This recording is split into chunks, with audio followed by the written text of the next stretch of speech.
Having a good laugh, are we? Yeah, and actually having a good laugh is no joke when it comes to stress relief. And anxiety relief. It's one of the best ways to release anxiety. I suppose it's got to do with breathing as well, but we'll get into that when we start this episode. So tune in and listen to Get Real with the English Sisters. Laughter's the best medicine. That's what they always say. That's what I always think about that. Do you? Yeah. It's a very old phrase that has a lot of wisdom in it. I think it's you either laugh or cry. Oh my goodness. It doesn't have to be that dramatic. If you're in a situation where you say I might as well laugh because otherwise I'm going to start crying, that's kind of like. And then they say, is you that see like the funny side of things. I know what you mean by saying you either laugh or cry, though.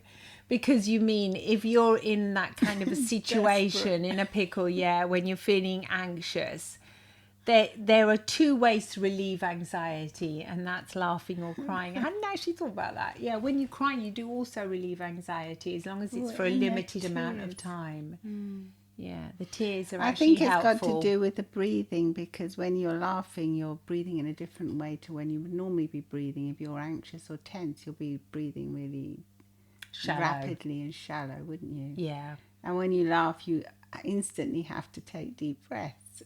You do. Do you? Yeah. You... After your laugh, you notice if you laugh. Yeah, After your giggle, you'll take a really deep breath. Yeah. Do you know that sometimes you can... Yeah, like that, like to catch it. Well, because when you're actually giggling or laughing, you're not actually breathing, like what you said. But then afterwards, to gather yourself so that you can talk I've again, never noticed that. You have to take a really deep breath. Really? If you have a little laugh now, you'll notice that afterwards. You take that take kind of a deep breath in. Right. And that relieves a lot of tension. Also, laughter, all the muscles in your body kind of get shaken up as well. They do. They certainly do. A bit like dancing. You can also, imagine dance and laugh at the same time. That'd be good for you. They probably think you're on something. Yeah. I mean, the truth is that, relieving stress through laughter really isn't a joking matter, even though it sounds funny. There is a lot of proof in that, and there have been even studies based on it. Have you quite seen, well known. like when in the kids in the class, have you seen how they giggle when they're stressed out? A lot of kids, even adults, that's true. They'll giggle or smile when they're really stressed, and people think that they're thinking something's funny, but they're not. They're trying to relieve stress in a natural way. Oh yeah, the nervous giggle, as it's called. Yes. God, I used to get that all the time in the schoolroom. God, yeah, I was getting told off by that all the time. Schoolroom, that sounds so antique.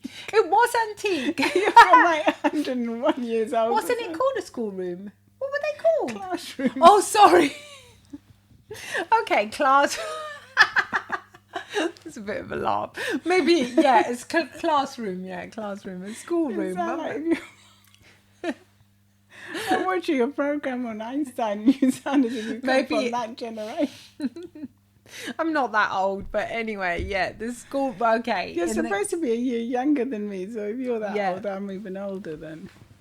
So in the classroom, I would do a lot of nervous giggling, I must say. Yeah, I thought it was just like the age as well. And I'm also thinking, on a more serious note, I'm thinking in the Amanda Knox trial, they accused her of smiling and giggling. And as body language experts, we knew that it was because she was under so much stress and nerves that's the only way she could release it. But people thought she was laughing because she'd actually committed the terrible murder. Yeah, I think there should be more awareness around something like this, and understand that it was unfortunate that it happened to her at that moment. No, exactly. But some people can't. They don't realise that laughter is such an effective way of releasing stress. It's such a good medicine, and your body will do it. It's such a natural way that your body will do it. Yeah, you're right. You'll do it even if you think it's not appropriate to do it. Like at a funeral, for example, there have been cases people giggle and laugh when they're just trying to relieve stress. That is nice. It's not nice, really. If it's like you think they're being disrespectful. Are you thinking about Mum's funeral? I am, and that was okay because it was our mum. And it was our own. There weren't many people there. There weren't that many people there, no, because her family didn't come from Spain. I can't remember why we were giggling though. Probably just nervous. Yeah, just nervous. It was just an uncomfortable time. We're probably just releasing stress, but yeah, that was unfortunate. Really, I mean, I think Mum would have wanted us to giggle because she would have been delighted because she didn't like funerals. So. No, that's okay. Yeah, it was okay because it was ours. But if it happens, if you go, no, it's embarrassing. Yeah, that's what I'm trying to say. Come on, it's the last thing you want to do is hear somebody laughing. It doesn't give a very, nice message across, does it? I'm just thinking that I giggle a lot because my son's always, whenever he comes in the room, I might start just I have little giggles. And do you think you do that to relieve stress or to relieve his stress? No, I don't think so. I just find something slightly amusing and I'll have a little giggle. Yeah. But I do remember there was a time when I thought we don't laugh anymore and we don't smile. I remember that when we were really stressed out. It was the opposite for us. We didn't smile and we didn't have much laughter in our lives. And I don't think I realised that I had to cultivate, having a sense of humour. If you think you haven't got much of a sense of humour, it is something you can cultivate. I mean, it's like a skill. You can learn to look for the funny side of things. You can learn to... crack jokes. Well, yeah, you might not be very good at it. Maybe you find them funny. That's okay. And you can learn to also watch more comedies, things that are going to make you laugh. Like my choice, if you look at my favourites on my screen time, they're always something that's going to make me laugh. Yes. I try and find comedies, or sometimes I might go for those really old dramas like I said, the schoolroom. We see where that comes from then. Yeah, things like that. I might go for something like that, but they have to be quite easy and sort of like... what was it, that last one I watched, the really famous one about the Queen Charlotte or something? It was one of those dramas that it was a sequel to Bridgerton. What was it? Bridgerton. It was a sequel. She says in her very posh regal voice, it was all queens. Yes, it was called Queen something. I can't Queen remember. Charlotte or something. Yeah, and it was one of these things that's kind of light but not really light. But anyway, something like that might have this bit of a humorous side to it. It was funny. There were funny parts in it. Yeah. And you can also cultivate your sense of humour with things like that and generally notice the lighter side of life. And I think if you find yourself funny, that's good. Well, I think that's essential if you find yourself funny. Because you don't take yourself seriously. Sometimes I notice that I'll just be the only one laughing at my own jokes. Like I'll crack a joke and no one else laughs. Yes, yeah. I find it funny. Yeah, you do that a lot. So if I find it funny, I think, oh well. Yes, you do. I've seen you do that. Yeah, that you find it funny. Nobody else finds it. It's like a bonus if I get a laugh out of anyone else. Yeah, you're right. Yeah. Never mind. But yes, you're right. Soothe this tension, blah, blah. Yeah, I was just reading what it was saying about it. But yeah, it's everything we already really know instinctively about laughing. Why it's good for you and why we do it, I think. Innate human thing. I don't know if I was going to think chimps laugh and chimps laugh. That sounds funny. They do, yeah, they must do, yeah. I've heard them. You've heard them laughing? This is going to be a very silly podcast. No. Real life, I'm sure I've seen them. Well, like when you see them on the programme. You see that thing and they go... I don't know if that's actually laughing or if that's just some kind of verbalisation. But why wouldn't they laugh? Calling. They're so similar to us. Why wouldn't they laugh? No, I was just wondering whether in other animal species they have a sense of humour and they find things. They do. Probably, yeah, entertaining. That's for sure. They'll be entertained. Sure. They will be entertained because like my dog Otto, he'll be very entertained with things. Yes, yeah, and he'll find things more entertaining than others, obviously. Yes. Yeah. and he's quite funny. But dogs actually don't laugh. You never see them actually You laugh. see them smiling sometimes. Do they really smile, or is that just what you think they're smiling? But you can know when they're having fun when they're wagging their tails. Yes. Yeah. They show different signs. The actual sound of laughter coming out of your mouth is quite particular, though, isn't it? It's quite unique to humans.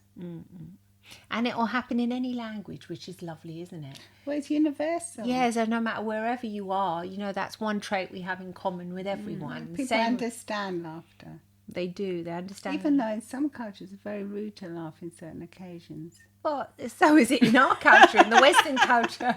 Like what we were saying, at a funeral, inappropriate, a business meeting but sometimes in business as well.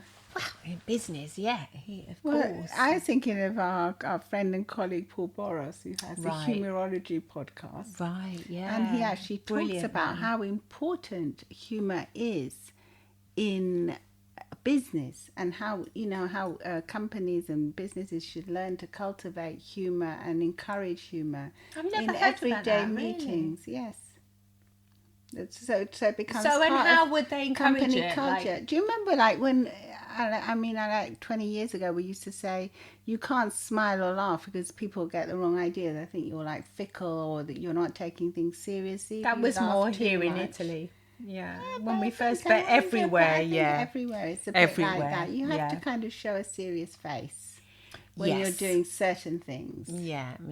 Because otherwise they start saying, "Oh, I think he's had too much to drink. What are you on? Even if it's 11, what are you taking?" Yeah. They'll start cracking all these little jokes that could be funny, but they could also. I do think that there are certain aspects of our life that are far too serious, and they could be a lot lighter. I agree with you. Yeah. Yeah, I wish encourage laughter more into the workplace, more humour, more laughter, more, because it does release tension and it makes people feel good, and it's contagious. Very contagious. You see one person laughing and having a bit of a light heart, it infects the whole room, doesn't it? Infects everyone, the whole jolly spirit. If you see someone all serious, dampens. Oh, there's far too much of that around. Yeah, we need more of the light-hearted. We really need to cultivate humour. I think that's why we appreciate humans appreciate, the people that do comedy so much. And comedians. The people that I love them. The people that see comedy, like I think now David Brent, who puts humour and comedy into things that we do every day, like when even he created the Office, things, even the little things that you might be doing that could seem. They trivial trivial like and unamusing. How he makes them look so amusing to the human, to the people that are watching. How it can be such a funny thing. Yeah, and they do say that's more the English sense of humour. So there are different kinds of sense of humour. They created The Office for American viewers. They have. And they slightly modified it, but the gist was very much the same. The gist is very similar, yeah. And I think it's a certain kind of humour that you have to kind of cultivate and get a gist for. You definitely have to get a gist for. It's not that classical humour like Mr. Bean, for example, where he makes mistakes. That's more like slapstick, isn't it? Yeah, you're right. There are different, subtle. Whatever, whatever tickles you, whatever makes you laugh, really.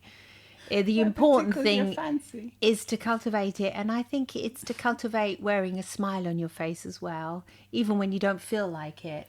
Well, they know, scientifically proven that smiling, if you smile for a few minutes, your mood will be instantly uplifting, because your smile is actually connected to your brain and to all your neurology. Yes. So even if you're sad and you smile, you will feel better. Yeah, I remember reading about the monks somewhere in Tibet or something, that they actually have a practice of smiling as soon as they get up in the morning or something. They have to smile no matter even if they don't feel like it, and then eventually start laughing. So the smile then transforms into a laugh, and then it's prayer. Then they go into meditation. I don't know if that's it's lovely, isn't it? And apparently there was your day with a giggle. start your day with at least a smile on your face, I would say. You're saying don't push it. Don't push it, because I thought of today, like when I woke up, I thought I might be doing a podcast. Maybe I'll discuss it with Violetta. We want to talk about humour and the importance of, of laughter. And smiling. And I thought, I'm not exactly smiling now myself. So, did you smile? So I pretended to. I pretended to. And then it did work. And then I just carried the smile with me throughout my breakfast. And and then the cat came and sat on my lap. So I thought she's been acting a bit weird, my little cat, for a while now. A bit depressed. She's been acting a bit depressed because I'm away from home a lot, I thought. Well, that's what your theory was, yeah. And so she came for cuddles. So I thought, yeah. So maybe because I was carrying that smile, she felt like a different kind of vibration. She knew I was going to be more relaxed. Little animals can instinctively feel things. Well, it relaxes you smiling and laughing. So I thought, well, that's easy. All we have to do is be consciously aware of it a little bit. Yeah, remember, it's all about conscious awareness in the end. Yeah. Just remember to the carry more aware smile. You are of your body language, of what you're doing, of your things, of how funny things are as well. You can see almost a funny side in almost everything. Well, yeah. Almost, yeah. Obviously, you don't have to be exaggerated. No, because there's nothing worse than somebody laughing at you when you're not. When you've had a disadventure. Laugh at no, exactly, yeah. Not at or laughing at an incompetence, for example. I was remembering that's not nice. That's awful. Well, that's mean. Yeah, no, that's like not nice. No, it's like you fall over and someone laughs. They always. I think they laugh as well because to release tension. To release their tension because they're worried about you falling over. That's a really nice way of thinking about it, but I don't know. Sometimes it just looks funny. Yeah, there's actually a TV program here in Italy that sometimes I catch my husband watching. I can't watch. Do you know which one it is? No, I've where they have the gags and people fall down, or children, like they fall out of their pram and they bang their heads and it's doing, and they have this humorous sound attached. No, I don't find that funny. I don't find that funny. No. I have to actually close my eyes and scream, and then my husband thinks that's hilarious. So he has a double laugh from the gag and from my expression. In the end, I just go away. I just can't watch people on skis and they crash into things. No, because I always imagine that I have to be the first aid to go and help them with their knee or something that's been dislocated. Really? Yeah. No, I don't know. Yeah, I don't actually see myself going to first aid, but I just think, oh God, ouch. That's the cool, yeah. I kind of feel that pain. I don't like it. No. No, I hate that. But anyway, there's lots of you that like it, and okay, that's fine because it's designed for a laugh. It's designed for a laugh, yes. If you find that fun, my husband laughs a lot, so I think good for him. He's had a hard day at work. I'm glad if he comes home and has a laugh. Do you laugh at him when he falls over? Oh God, no! I would hope he wouldn't fall over because he's got this bad knee as well. I would never laugh at him if he fell over, unless it was something really funny. But no, I don't think he'd laugh at me if I fell over either. Unless it was just because it's on the screen then. Yeah, I think it's something that you think is... Obviously, they add all the noises and no, there are those funny noises they add, as if it's a clown cartoon. Nose. Yeah, like a noise. Yeah. Even clowns, when they used to bash people on there, I didn't like that either. No, I think we're sensitive souls. Yeah, there might be some of you out there that really enjoyed it and they would laugh. I used to like the Punch and Judy things and things like that. Yeah, what were they? They were like little marionettes that were puppets. Yeah, they would hit each other a lot. Yeah, they would hit. Was it supposed to be like husband and wife, and they were beating each other up? Very famous. So we're showing a lot of ignorance here for any UK listeners. It's like the marionettes here in Italy, the famous ones. It's a very antique tradition. Oh yeah, so all respect for you Punch and Judy lovers. It's just that I remember going to watch one of those little shows in the park with you. We were scared, I think. We were scared, but that's just how we are. We were just scared, and I thought he started hitting, I think, Judy, which was a little female character, on the head with this wooden, and I thought... I think she would hit him on the head as Or well. she would hit me, yeah. Anyway, it wasn't for us. And the clowns as well, when they bash themselves or when they hurt themselves, or people throw buckets on their head. That was... Anything like that. I suppose that's why we're therapists today. I suppose so. But you guys out there, you don't have to find... I mean, that's great if you find it funny, and it's designed to be funny, so it's perfectly, Well, anyway, if you want to see us laughing in person, also come to our YouTube channel where we have the podcast on YouTube at The English Sisters.